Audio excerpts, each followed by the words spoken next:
সন্ত্রাসী ভাড়া করে ফ্যাক্টরির ভিতরে নির্মমভাবে পিটিয়ে 2 জন শ্রমিক নিহত করেছে এবং আরো 4-5 জন হসপিটালে আইসিইউতে ভর্তি আছে।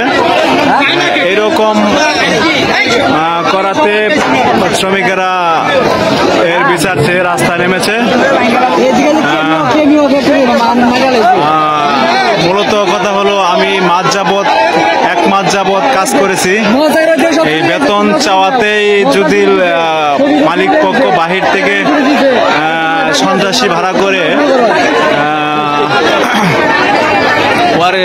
শ্রমিকের উপরে নির্মমভাবে পিটিয়ে হত্যা করে, তাহলে আমরা কোথায় যাব? এই বিচার কার কাছে দিব?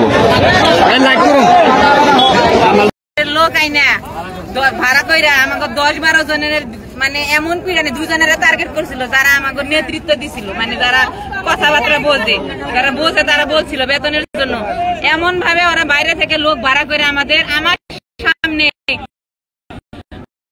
ছেলে মাইরা চাকু দিয়া টাইনে, মানে কবুতর যেমন ছিলে না টান দিয়ে এমন টাইনে নিয়ে গেছে। আমরা সবাই দেখছি এই জায়গায় সবাই, এমন কোন লোক নেই যে দেয়নি। ফিনিশিং এর ভিতর দিয়ে নিয়ে গেছে।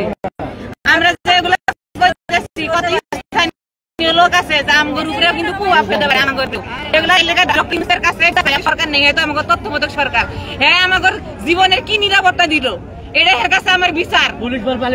পুলিশও আনছিল, পুলিশ কি করছে? ঘুষ খায় পুলিশ মালিকের পক্ষে কথা কইছে, আমাদের কথা কয় না।